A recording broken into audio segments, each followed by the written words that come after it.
اعوذ باللہ من الشیطان الرجیم بسم اللہ الرحمن الرحیم رب اشرح لی صدری ویسر لی امری واحلل عقدۃ من لسانی یفقہوا قولی۔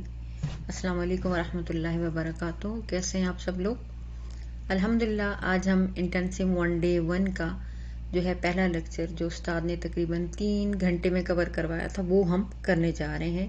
ہم کوشش کریں گے کہ اس کو ودن 25 منٹس کور کریں۔ اچھا جی، ایک اور بات آپ لوگوں سے کہنی تھی کہ ہم اپنا ویڈیو فارمیٹ تھوڑا سا چینج کر رہے ہیں۔ ہمارا یہ ہے کہ ہم لیکچر کو کانٹینٹ وائز ریکارڈ کریں، مے بی اس طرح ایک دن کے لیکچر میں آپ کے پاس 2 ویڈیوز بھی آ سکتی ہیں۔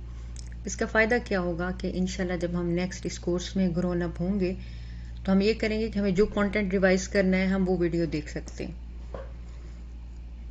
Let's start. بسم اللہ الرحمن الرحیم۔ آج کے اس لیکچر میں ہم پڑھنے جا رہے ہیں عربی کی اقسام۔ کیا عرب ورلڈ میں عربی کی صرف یہ ایک قسم ہے جو قرآن پاک میں ہم دیکھتے ہیں یا کوئی اور قسمیں بھی موجود ہیں؟ تو there are 3 kinds of Arabic۔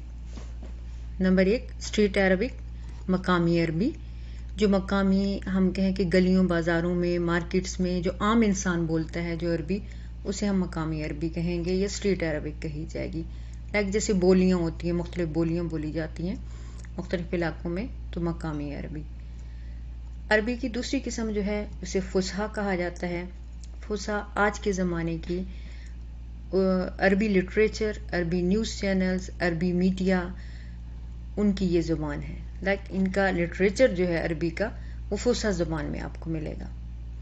عربی کی تیسری قسم ہے لسان العرب۔ یہ language of the ancient Arabs ہے۔ جو عرب بدو قبائل تھے یہ ان قبائل میں یہ بولی جاتی تھی، اور آج سے 1400 سال پہلے قرآن پاک بھی اسی زبان میں نازل ہوا تھا۔ تو انشاءاللہ ہمارا مین فوکس یہ لسان العرب رہے گا۔ ڈیٹیل دیکھتے ہیں تھوڑی سی۔ مقامی عربی کیا ہے؟ وہ عربی جو گلیوں بازاروں مارکیٹس میں عام انسان بولتا ہے، مختلف لب و لہجے اور مختلف تلفظ کے ساتھ۔ ہو سکتا ہے کہ سعودی عرب میں بولی جانے والی عربی جو عام انسان بولتا ہے وہ مراکش یا مصر کی عربی سے بالکل مختلف ہو۔ بہت اس کے اندر مطلب یہ ہے کہ اختلاف آ جاتا ہے، لوگوں کو سمجھنے میں مشکل ہوتی ہے۔ ایون کہ ود ان اے کنٹری، مصر کے اندر میں بھی جو زبان عربی بولی جا رہی ہو وہ مصر کے دوسرے علاقوں میں بولی جانے والی عربی سے مختلف ہو سکتی ہے۔ سیم ایسے پاکستان میں بھی ہوتا ہے کہ آپ کی جو لینگویجز ہیں مختلف علاقوں کے ایکسنٹ اور لب و لہجے اور تلفظ میں کافی فرق آ جاتا ہے۔ تو اس قسم کی عربی کو یا اس قسم کی زبان کو ہم مقامی زبان کہتے ہیں۔ تو ایک تو عربی کی یہ قسم ہے مقامی عربی جو یہاں کے گلیوں بازاروں اور عام انسان کی زبان ہے۔ دوسری جو ہے ظاہر ہے جو اسپوکن لینگویج ہوتی ہے، جو بولی جانے والی زبان ہوتی ہے، وہ لکھی جانے والی ادب کی زبان سے مختلف ہوتی ہے۔ تو عربی کی دوسری قسم فصحا ہے۔ یہ وہ قسم ہے جو آفیشلی استعمال ہو رہی ہے، ان کے گورنمنٹ آفس میں، دفاتر میں یہ زبان لکھی اور بولی جاتی ہے۔ ان کا سارا عربی لٹریچر آپ کہہ رہے ہیں، شاعری، افسانے، ناول، اخبارات، نیوز چینلز، مثلا الجزیرہ یا جتنے بھی نیوز چینلز ہیں ان میں یہ زبان استعمال ہوتی ہے۔ تو قرآن پاک میں جو ہے فصحا کا استعمال ہوا ہے لیکن بہت کم ہوا ہے۔ اس کی فصحا کی حیثیت جو آج بولی جا رہی ہے قرآن کی زبان کے مقابلے میں بہت کم ہے۔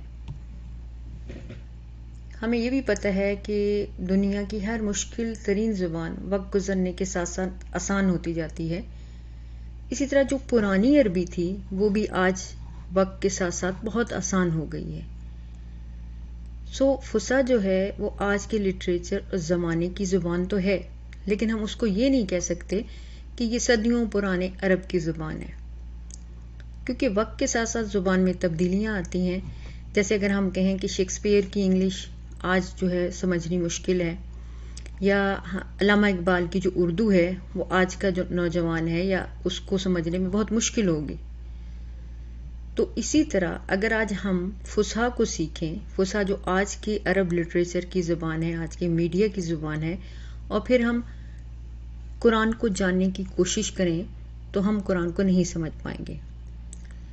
تو اس لیے قرآن کو سمجھنے کے لیے ہمیں جو ہے اصل عربی کو سمجھنا پڑے گا، جو ہے language of the ancient Arabs.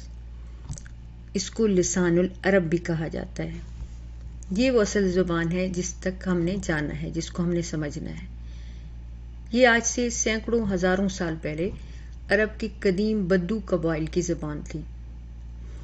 عرب کو اپنی زبان پہ بڑا فخر تھا، کیونکہ اس زمانے میں جتنی قومیں تھیں، رومن امپائرز تھے، پرشینز تھے، ایران کی جو تھی، تو ہر قوم کو کسی نہ کسی چیز پر فخر تھا. رومنز کو اپنی عمارات پہ فخر تھا، بڑی بڑی بلڈنگز عمارات وہ بناتے تھے. ایران کو اپنی بہادری اور جنگیں اور اسلحے ان پہ فخر تھا. تو عرب کی جو قوم تھی ان کو اپنی زبان پہ فخر تھا، کیونکہ عرب کا علاقہ ایسا تھا کہ یہ ریگستان تھا، اس تک جدید دنیا کی رسائی نہیں تھی. جیسے آج ہم کہیں کہ کوئی ایسا علاقہ جو دور دراز واقع ہو، وہاں پر جدید دنیا کے لوگ بہت کم پہنچ پاتے ہیں. تو اس وجہ سے عربوں کی جو زبان صدیوں پرانی آ رہی تھی، اس کے اندر دوسری زبانوں کی ملاوٹ نہ ہو سکی.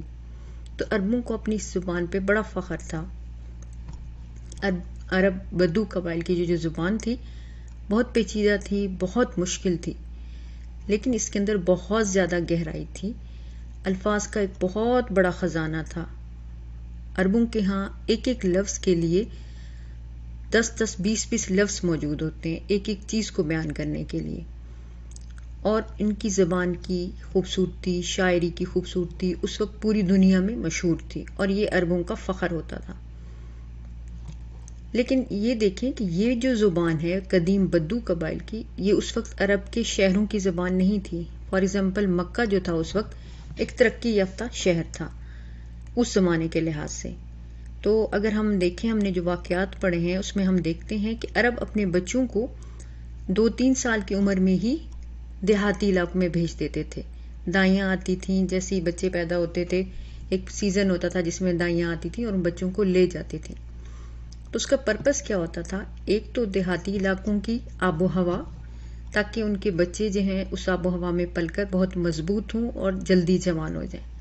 اور دوسری تھی زبان، کیونکہ ان علاقوں کی جو زبان تھی، عربی زبان تھی، وہ اتنی خالص تھی کہ اس کے اندر باقی زبانوں کی ملاوٹ نہیں تھی. آج بھی اگر ہم دیکھیں اپنے دیہاتی علاقوں میں، یا اگر ہم اپنی ماں دادی کو دیکھیں، تو ان کی جو زبان ہے، جو بھی زبان ہے، سرائکی ہے، سندھی ہے، پنجابی ہے، بلوچی ہے، جو بھی زبان ہے، وہ ہماری نسبت بہت زیادہ خالص ہے. بہت سا ذخیرہ الفاظ ایسا ہے ان زبانوں کا، لوکل زبانوں کا، جو آج ہم نہیں جانتے. کیوں؟ کیونکہ ان کی زبانوں میں کوئی زبان ملاوٹ نہیں ہوئی. وہ پیور سرائکی ہے تو خالص سرائکی ہے، سندھی ہے تو خالص سندھی ہے. لیکن آج جو ہم لوگ بولتے ہیں جو نئی جنریشن بول رہی ہے، اس کے اندر جو ہے جدید زبان اردو کے کچھ لفظ شامل ہو جائیں گے، کچھ لفظ آپ کے جو ہیں اس کے اندر انگلش کے شامل ہوں گے، چاہے آپ سرائکی، سندھی، بلوچی جو بھی بول رہے ہیں. تو زبان کا یہ جو خالص پن ہے، یہ صرف دیہاتی علاقوں میں ہی ملتا ہے. تو سیم یہی عرب کے علاقوں میں تھا. تو قرآن جو ہے آج سے 1400 سال پہلے عربوں کی اسی قدیم زبان میں نازل ہوا تھا. یعنی عرب بدو قبائل کی زبان جو تھی اس میں نازل ہوا تھا، اور اس کو ہم عربوں کی قدیم زبان یا لسان العرب کہتے ہیں. تو اگر ہمیں قرآن کو گہرائی سے سمجھنا ہوگا تو ہمیں عربوں کی یہ 1400 سال پہلے کی پرانی عربی یعنی قدیم زبان یا لسان العرب کو سمجھنا ہوگا. کیوں؟ تاکہ ہم بات کو اسی محاورے، ضرب المثل اور بیک گراؤنڈ پس منظر کے ساتھ جان سکیں جس میں وہ بات کی گئی ہے. ہمارا فار ایگزامپل ہمارا کوئی محاورہ ہے جو ہم محاورہ بولتے ہیں، وہ دوسری زبان کے سننے والے کو سمجھ نہیں آئے گا، کیونکہ اس محاورے کا بیک گراؤنڈ جو ہے وہ ہم اردو بولنے والے ہی جانیں گے. جب انگلش بولنے والا اس کو ٹرانسلیٹ کرے گا تو وہ جسٹ محاورہ ٹرانسلیٹ کر لے گا، اس کو اس کا بیک گراؤنڈ پتہ نہیں چلے گا. تو انشاءاللہ ہمارا گول جو ہے وہ عربوں قرآن پاک کو ترجمے کے ساتھ جاننا نہیں ہے. صرف ہمارا گول جو ہے اس لسان العرب تک پہنچنا ہے. کیوں؟ استاد یہ کہتے ہیں کہ میں نے آپ لوگوں کو ان بکس تک پہنچانا ہے جس میں یہ لسان العرب ڈسکس ہوئی ہے، جس میں ایک ایک لفظ پر جو ہے 60 صفحے کی بحث کی گئی ہے کہ قرآن میں یہ لفظ اگر یہاں آیا ہے تو اس کے پیچھے کیا پس منظر ہے، اس کے پیچھے کیا گہرائی ہے، کیا محاورہ اس کے پیچھے چھپا ہوا ہے. تو اسی وقت ہی پھر ہم قرآن کی خوبصورتی کو اور قرآن کی اصل بات کو سمجھ پائیں گے. جب ہم اس عرب لٹریچر تک پہنچیں گے جو لسان العرب کو جس میں لسان العرب کو ڈسکس کیا گیا ہے، تو انشاءاللہ ہمارا گول صرف قرآن کا ترجمہ پڑھنا نہیں ہے، بلکہ اس سارے لٹریچر تک پہنچنا ہے جس میں قرآن کے متعلق بحث مباحثہ کیا گیا ہے. اس کا فائدہ کیا ہوگا؟ اس کا فائدہ یہ ہوگا کہ اس کو جان کے پھر ہمیں پتہ چلے گا کہ واقعی قرآن ایک معجزہ ہے. قرآن صرف ایک کتاب نہیں ہے، قرآن صرف ایک انسٹرکشنز نہیں ہے، قرآن ایک معجزہ ہے. قرآن ایک زندگی گزارنے کا طریقہ ہے جو اللہ پاک نے ہمیں دیا ہے.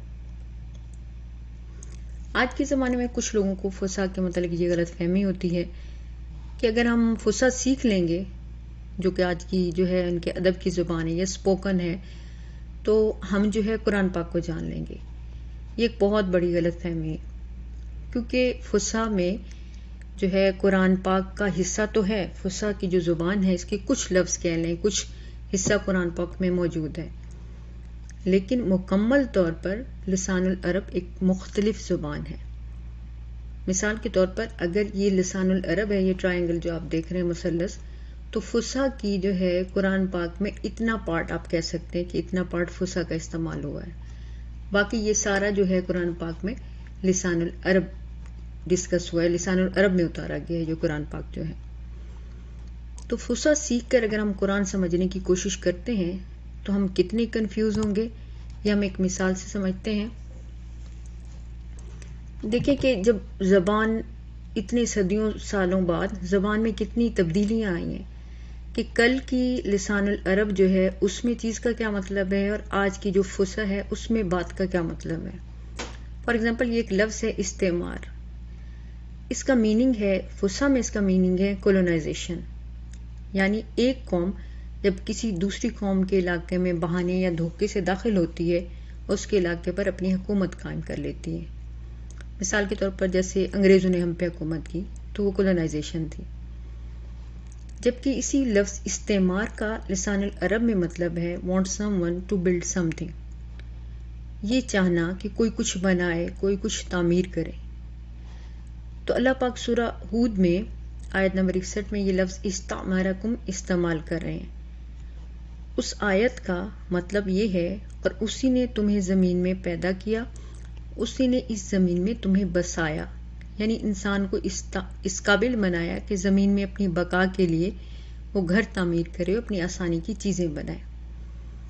یعنی اللہ پاک نے زمین بننے سے لے کر آج تک ہم لوگ جو کنسٹرکشن کر رہے ہیں، جو بھی اپنی زندگی کو آسان بنانے کے لیے چیزیں بنا رہے ہیں، وہ ساری اس لفظ کے اندر آ رہی ہیں. تو یہ اب اگر اس لفظ کا مطلب ہم یہ لیں، آج کی فصحا کی اگر ہم ڈکشنری کھولتے ہیں اور اس ڈکشنری میں ہم دیکھتے ہیں جی یہ استعمار کا مطلب یہ ہے کہ دھوکے سے کسی دوسرے علاقے پر حکومت کرنا، تو آپ یہ بتائیں کہ جب ہم اس آیت کو ٹرانسلیٹ کرنے لگیں گے تو ہمارا مطلب کہاں سے کہاں جا پہنچے گا. ہم یہ سمجھیں گے کہ اللہ تعالیٰ ہمیں کسی علاقے پر دھوکے سے حکومت کرنے کا حکم دے رہے ہیں. تو اس بات سے اندازہ کریں کہ لسان العرب کو سیکھے بغیر قرآن کو سمجھنا کتنا ناممکن ہے. انشاءاللہ آج سے ہم لسان العرب سیکھنے کا آغاز کریں گے. اللہ تعالیٰ ہمیں اس رستے پر قائم رکھے اور اللہ تعالیٰ ہمارے اور آپ کے اس کام میں جو ہے برکت دے، اور اللہ تعالیٰ ہمیں مل کر اس سفر کو طے کرنے کی توفیق دے. بارک اللہ لی و لکم فی القرآن العظیم ونفعنی و ایاکم بالآیات و ذکر الحکیم.